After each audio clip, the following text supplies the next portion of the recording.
You're watching Drakewing Gaming. Enjoy the video. Hey guys and gals, Nary here from Drakewing Gaming, and something about on Twitter, the Gaming Dragon. Today I'm coming back at you with another Let's Play episode of When I Knew You. Anyway, let's go ahead and jump right back in, shall we? Alarm chain, you were up, and let's go. You okay? I thought you'd be more excited. I stare at him, and he stares at me. I know this isn't real. It can't be. But I'm terrified that him being here means something horrible. I scoot closer to him and lay my head on his shoulder, and he takes my hand, rubbing it with both of his. David? Yeah? Where are you? I don't know. I don't say anything else, because that answer doesn't really put my mind at ease. Callum? Hmm? Do you like Marcus now? I don't know.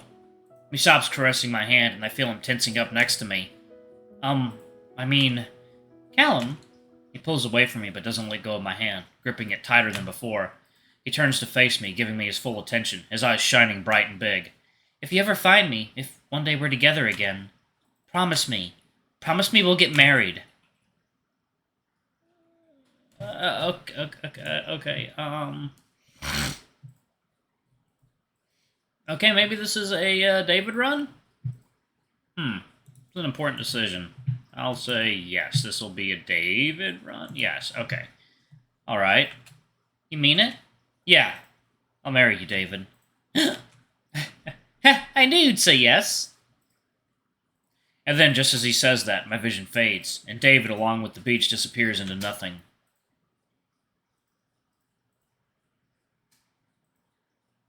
I'm at school now. The dizziness has kind of subsided, and everything seems normal. Was I dreaming? Was I dreaming about it again? Callum! I turn around, a familiar voice calling me from across the hall. It's not hard to see who it is, even from afar. His tall, big frame is a beacon, unmistakable from any distance. Marcus! Hey, buddy. You okay? Buddy? Yeah, I'm good. Are you?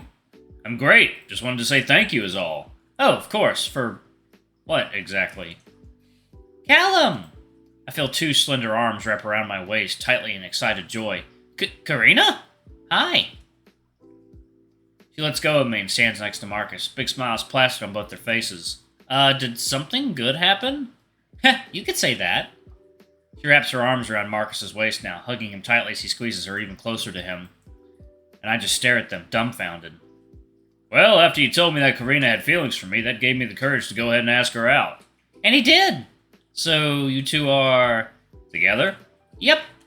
Ah, that's so awesome. I'm happy for you two. Marcus and Karina smile wider, both of them giddy from excitement. 1 second, y'all. Water time. Alright, guys and gals, and we are back. Let's go ahead and jump back into it, shall we? Oh, okay, there we go. Alrighty. What the hell's going on? This can't be right. I would have never told Marcus about Karina's feelings ever. So why are they... we should probably get to class. I'll walk you there, babe. If you insist. I sure do. She giggles and links her small arms around Marcus's big one, and they both turn around and start making their way toward her classroom without even acknowledging me. No, this can't be real. This can't be happening. This shouldn't... And why not? This is the future Karina wants, what she's wanted for a long time now. Don't you want her to be happy? Don't you love your friend, Callum? I do, Who are you? Isn't it obvious? Jesus, Callum, you're not stupid. You know who I am. You're me. Bingo! So what's it gonna be? Are you gonna be selfless and ignore your feelings for him? Or will you be selfish and ignore her feelings for him?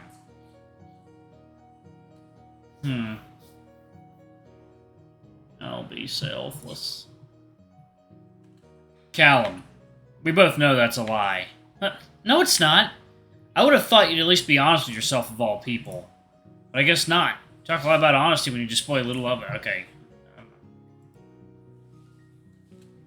As I thought. Whether we find it morally correct or not doesn't matter in the end, does it? Because we'll end up doing it anyway. So just stop pretending and do it already.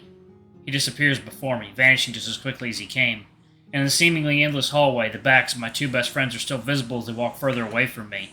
My vision bends and distorts, the world spinning far too quickly, and before I realize it, I'm running down the hallway towards them. But I'm not catching up to them. They walk at a snail's pace, and I run with all my might, and yet They're far beyond my reach. Far beyond the world, one might say. I fall to my knees, desperate and dizzy. So fucking dizzy. Hot streams of tears smear my cheeks and fall on the white tiled floors of the hall. I'll lose them. I'll lose them both if I let them get away. I can't let that happen. Marcus! I yelled his name in between gasping sobs, a world closing in on me. Nothing makes sense. Everyone's gone and I'm alone and confused, and why the fuck am I so dizzy? If I can just see his smile, if I can just see those eyes, then maybe... Marcus! I grip my sweater tightly, feeling like I'm about to throw up, squeezing my eyes shut. I guess that's just what the story is, huh? How you get the girl and how I watch you from the side. Can't say I blame you. I just hope you don't blame me for hoping it could have been us. Cal! My eyes fly open and I can just barely make out Marcus' silhouette in front of me. Marcus? I know I'm saying it, but I can barely hear my voice when I talk. Cal! Oh, thank God! Upon closer inspection, he seems to be upset, agitated even. What? Hey, it's okay, I'm here, just calm down. Try and relax, okay? Okay. I grip onto his shirt, feeling weightless, and that spinning feeling never really leaves.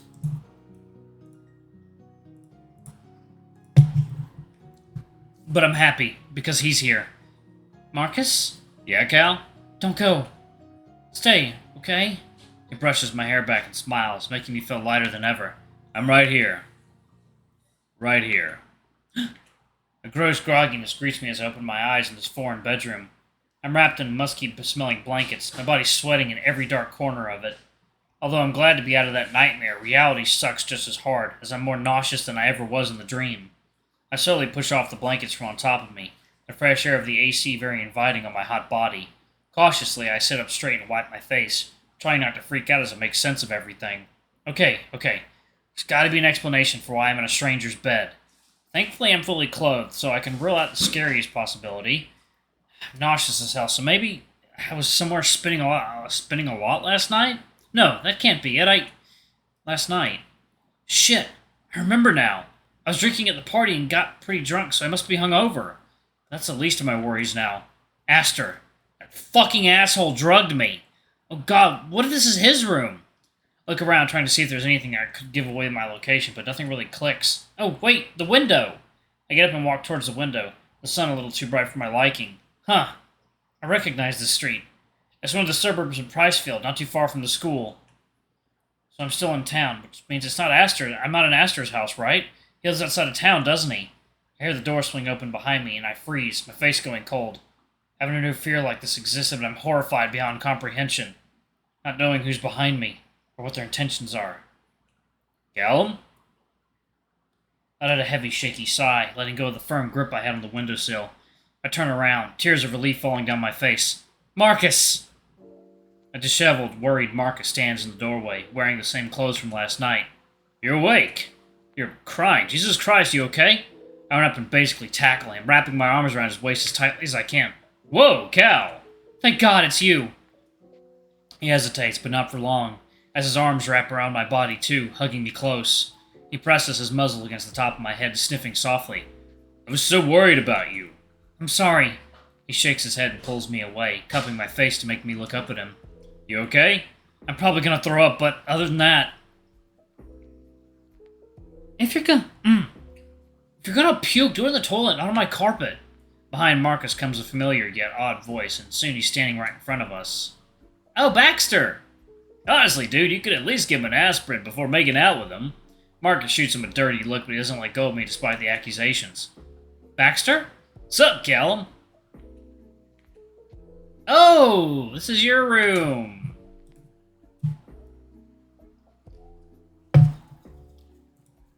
Heh, ding, ding, ding. Marcus places his hands on my shoulder, giving me a worried look. Can you tell me what happened last night, Cal? He and Baxter stare at me expectantly, and I subconsciously look away. Callum? The bathroom! Callum, the bathroom! Last door down the hall! After puking my entire guts out in Baxter's thankfully clean toilet, I'm now sitting on his bed, reluctantly nibbling on a piece of toast. Baxter's sitting cross-legged next to me, and Marcus just stands near the foot of the bed with an impatient look in his arms crossed. Cal? I put my toast down and look away. Come on, Cal. We have to know what happened. I know, I'm sorry, I just don't really know where to start. Start from when you got to the party. What'd you do? Well, I was kind of just hanging around the kitchen drinking and stuff. I was there for like an hour or something until I got bored and went looking for Marcus. I avoid looking at him in the eye, knowing full well what's to come. And I found, Aster. Aster? Yeah. Why would you even go talk to him? Well, they do have a common interest. Love interest, that is. Dude. He's right. I found out Aster is David's ex, thanks to you. Marcus looks away, embarrassed. You didn't tell him. It didn't come up. In any case, I went over to talk to him, to ask him about David. So he led me up to the room and, I turned away from him and muttered the next sentence. He kinda kissed me. Huh? Kissed you? What? Yeah. That fucking snake. That was the kiss. Bax. It was good, I think. What the... Callum? Sorry, I was too drunk to stop him. I kinda just let myself get kissed. That asshole taking advantage of you. So what, you guys made out and then you passed out? Well, yes and no. Aster slipped me a pill. What? And when we were kissing, he must have slipped me some pill because he, like, held my mouth closed so I could swallow it. Baxter and Marcus give each other a look of concern, both of them oddly quiet. God, I knew he was messed up, but this is just... Why would he just do that for no reason? Because he's hiding something, obviously. Ronnie told me to stay away from him, but I guess I was too drunk. I chuckle nervously, which is only met with a disapproving glare from Marcus. Should we, call the cops? Got any evidence, Cal? No. We couldn't look through his puke for the pill. Ew, come on, Bax, come on. It's fine, I don't really want to turn this into a thing, anyway. Marcus sighs, crossing his arms. You should have listened to Ronnie, Cal. Now we know Aster's capable of forcefully drugging people. Jesus, you're lucky Troy saw you. Troy? What happened after I passed out? Well, I was looking for you for a while, but obviously you weren't downstairs. So I went to ask Troy if he'd seen you, but he was high as balls. You were with Marcus? Yep, he was so worried about you. For good reason. Did you see what happened? Fair point. Anyway, Troy said he saw you go up with someone, and there you were, passed out in the bedroom.